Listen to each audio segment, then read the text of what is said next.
गिरगिट की तरह रंग बदलने वाला इंसान कभी भी वफादार नहीं हो सकता। यह बात हमेशा याद रखना। नमस्कार दोस्तों, मैं ज्योतिष आचार्य वासुदेव मिश्रा आपका अपने चैनल मिरेकल ऑफ एस्ट्रोलॉजी में हार्दिक स्वागत करता हूं। दोस्तों, आज का यह ज्योतिष का कार्यक्रम आप लोगों के लिए बेहद ही ज़्यादा खास और विशेष कार्यक्रम साबित होने वाला है। जी हाँ, आज हम बात करेंगे भूमिपुत्र मंगल और कर्म फलदाता शनिदेव के युति प्रभाव के बारे में, जो पूरे 30 साल के पश्चात कुंभ राशि में बना है। इसलिए आज का यह कार्यक्रम आपके लिए बेहद ही ज़्यादा खास साबित होगा। इसलिए आज के इस ज्योतिष के कार्यक्रम को बिना मिस किए अंत तक देखिए, ताकि इस युति का प्रभाव आपको हर तरह से समझ में आ जाए।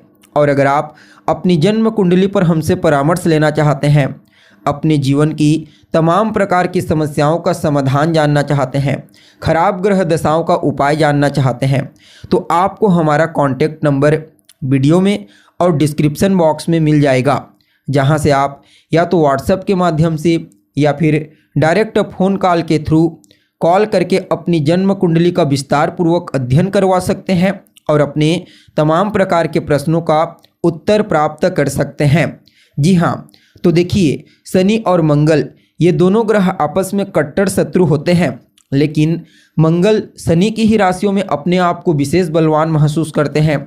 जी हाँ, पहले तो मकर राशि में उच्च के होते हैं और फिर कुंभ राशि, जो कर्म की मूल त्रिकोण राशि है, यहाँ पर भी अपना श्रेष्ठ परिणाम प्रदान करने के लिए बाध्य होते हैं।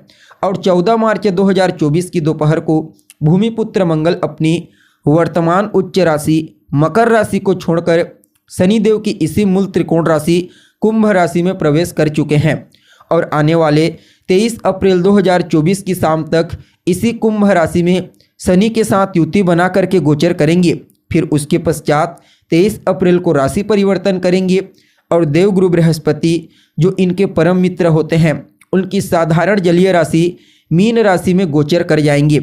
तो ऐसे में सेनापति मंगल अपने कट्टर शत्रु शनिदेव के साथ युति बना करके उनके ही मूल त्रिकोण राशि कुंभ राशि में गोचर करते हुए किस प्रकार से आपको परिणाम प्रदान करेंगे। जी हाँ, मंगल और शनि के इस कॉम्बिनेशन का प्रभाव आपके जीवन में क्या कुछ बड़ा बदलाव कर सकता है, किन किन क्षेत्रों में विशेष तौर पर आपको लाभ के अवसर प्राप्त होंगे, इस कॉम्बिनेशन का प्रभाव आपकी सेहत पर कैसा पड़ेगा, आपकी शिक्षा, आपकी लव लाइफ, आपका वैवाहिक जीवन किस प्रकार से प्रभावित होगा, भाग्य, करियर, बिजनेस, व्यापार और फाइनेंस के दृष्टिकोण से शनि और मंगल का आपस में मिलन आपके लिए कितना ज़्यादा प्रॉफिटेबल हो सकता है, और कहीं ना कहीं इस मिलन को और ज़्यादा बेहतर बनाने के लिए कौन सा सरल प्रयोग आपको करना चाहिए। इन तमाम प्रकार के प्रश्नों के उत्तर आपको आज के इस कार्यक्रम में बताने वाले हैं। कुंभ राशि में शनि और मंगल का एक साथ होना, आपस में युति बनाना, यह एक नहीं दो नहीं बल्कि पूरे 30 साल के पश्चात होता है। जी हाँ, 30 साल में एक या दो बार ही ऐसा संयोग होता है जब कुंभ राशि में मंगल और शनि का आपस में मिलन होता है। और आपको पहले भी बताया जा चुका है कि मंगल शनि के घर में ही अपने आप को विशेष रूप से बलवान मानते हैं। इसलिए यहाँ पर कुछ मामलों में अद्भुत और श्रेष्ठ परिणाम प्रदान करने के लिए बाध्य होंगे। क्योंकि शनिदेव पहले से ही कुंभ राशि में बलवान अवस्था में गोचर कर रहे हैं। हालांकि अभी अस्त चल रहे हैं, लेकिन 25 तारीख के पश्चात उदय हो जाएंगे। तो यहाँ पर मंगल को विशेष रूप से बल की प्राप्ति होगी, जिसके चलते यहाँ पर भूमिपुत्र मंगल अपना श्रेष्ठ परिणाम प्रदान करने के लिए बाध्य हो जाएंगे। अब देखा जाए तो आप लोगों के लिए, यानी कि कर्क राशि वालों के लिए, मंगल और शनि का यह कॉम्बिनेशन आपकी राशि से अष्टम भाव में हुआ है। वैसे तो अष्टम भाव में किसी भी ग्रह को उतना अनुकूल नहीं माना जाता, चाहे वह पाप ग्रह ही क्यों न हो। और अभी वर्तमान समय में आप लोगों की शनि की ढैया भी चल रही है, तो यहाँ पर मंगल आपके लिए दसम भाव के मालिक बनेंगे और आपके पंचम भाव के मालिक भी बनते हैं, यानी कि आपके लिए एक योग कारक ग्रह बनते हैं। और अष्टम भाव में अष्टम भाव के स्वामी यानी कि शनिदेव के साथ पूरे 30 साल के पश्चात युति बना करके गोचर करेंगे। तो यहाँ पर आपके कार्य क्षेत्र के कंट्रोलर होने के चलते कहीं ना कहीं आपके कार्य क्षेत्र में अचानक ही कोई बड़ा परिवर्तन कर सकते हैं। इस बात का आपको विशेष रूप से ध्यान रखना है। जी हाँ, तो ऐसे में बहुत सारे कर्क राशि के लोगों को यह महसूस होगा कि अचानक ही नौकरी छूट रही है, या फिर ट्रांसफ़र हो रहा है, या फिर सिचुएशन ऐसी बन रही है जिसके चलते आप काम बदल देंगे, या फिर काम बदलने को कहा जाएगा जिसके चलते आप विचार करेंगे। इसके साथ ही जो लोग व्यापारी हैं, बिजनेस करते हैं, उनको भी इस समय नई नई चीज़ों में थोड़ा ज़्यादा ध्यान देने की बजाय अपने पुरानी चीज़ों के ऊपर ही अपना फोकस करने की आवश्यकता है। जी हाँ, किसी बड़े इन्वेस्टमेंट से आपको बचने का प्रयास करना चाहिए। पैसों की समस्या उत्पन्न हो सकती है और कहीं ना कहीं यह कॉम्बिनेशन आपके जीवन में पैसों को लेकर के कुछ मामलों में, जैसे कि इस समय आपको उधार किसी को नहीं देना है। जी हाँ, अगर आप किसी को उधार देते हैं तो वह पैसा आपको वापस नहीं मिलेगा, इसलिए अगर आप किसी को पैसा देते हैं तो उसे दान समझ करके दे दीजिए। इसके साथ ही देखा जाए तो मंगल और शनि का यह जो कॉम्बिनेशन होगा, यह कहीं ना कहीं अष्टम भाव में तो हुआ है और आपके कार्य क्षेत्र और आपके पंचम भाव के मालिक बनते हैं। यहाँ पर पंचम भाव आपके पूर्व जन्म के द्वार का प्रतिनिधित्व करता भाव होता है, तो कहीं ना कहीं इस समय साधना करने वाले लोगों को विशेष लाभ की प्राप्ति होगी।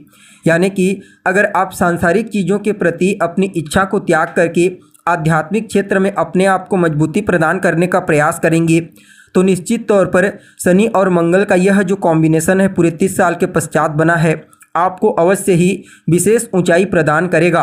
बाकी सांसारिक चीज़ों के प्रति उतना सकारात्मक परिणाम प्रदायक नहीं कहा जा सकता।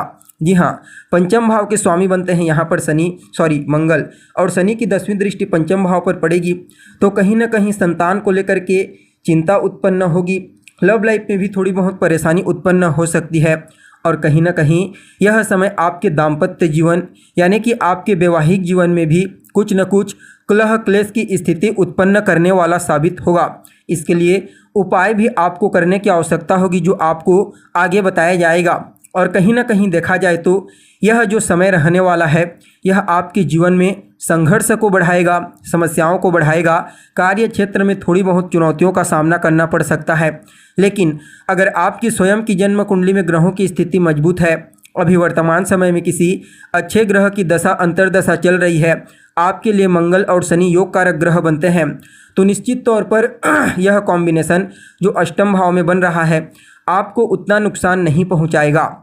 और देखिए, काल पुरुष की कुंडली में शनिदेव लाभ और कर्म के स्वामी बनते हैं और यहाँ पर मंगल भी आपके लिए कर्म के स्वामी बनेंगे, तो कहीं ना कहीं कर्म के स्वामियों का ही एक दूसरे के साथ कॉम्बिनेशन बन रहा है। तो यह आपके कार्य क्षेत्र में भले ही समस्याएं पैदा करे, लेकिन कहीं ना कहीं कार्य क्षेत्र में आपको विशेष सफलता प्रदायक साबित होगा। कार्य क्षेत्र से विशेष रूप से आपको धन की प्राप्ति होगी। फलतः आपकी आर्थिक स्थिति पहले की तुलना में इस कॉम्बिनेशन के प्रभाव से थोड़ी ज़्यादा ही मजबूत होने वाली है। यानी कि अर्थ के दृष्टिकोण से, धन के दृष्टिकोण से मंगल और शनि के इस कॉम्बिनेशन को अत्यंत ही श्रेष्ठ कहा जा सकता है। निश्चित तौर पर धन को लेकर के कोई बड़ी समस्या आपको इस समय फेस करनी नहीं पड़ेगी, चाहे धन आगमन को लेकर के हो या फिर धन संचयन को लेकर के। और पहले भी बताया जा चुका है कि इस समय अगर आप अध्यात्म के क्षेत्र में साधना करते हैं तो निश्चित तौर पर मंगल और शनि का यह कॉम्बिनेशन आपको श्रेष्ठ परिणाम प्रदायक साबित होगा। और देखा जाए तो इस समयावधि में आपके जीवन में कुछ ऐसे मौके आपको प्राप्त होंगे जो वास्तव में आपके जीवन को मजबूती प्रदान कर सकते हैं। इसलिए उन मौक़ों की पहचान करके आपको उनके प्रति अपने आप को बिल्कुल पूरी तरह से एक्टिव कर देना चाहिए। कुल मिलाकर के देखा जाए तो समस्याएं आएंगी, परेशानियां आएंगी, फिर भी अगर आप अपने आप को मजबूती के साथ खड़ा करके रखते हैं तो आपका ये समस्याएं कुछ बिगाड़ नहीं सकती। इस समय को और बेहतर बनाने के लिए हनुमान जी की शरण में चले जाइए। जी हाँ, विशेष रूप से मंगलवार के दिन हनुमान जी के मंदिर में जाकर के उनका दर्शन करें। वहीं पर बैठ कर के या तो हनुमान चालीसा का पाठ करें या फिर उनके बीज मंत्र का जाप करें। आपके लिए काफ़ी हद तक यह कॉम्बिनेशन बढ़िया परिणाम प्रदायक साबित होगा। तो दोस्तों, कैसी लगी आपको जानकारी? उम्मीद करते हैं जानकारी आपको पसंद आई होगी। अगर जानकारी अच्छी लगे तो लाइक करें, शेयर करें और हमारे चैनल को सब्सक्राइब करें। आज के लिए बस इतना ही, फिर मुलाकात होगी एक नए और ताज़ा एपिसोड में। तब तक के लिए नमस्कार।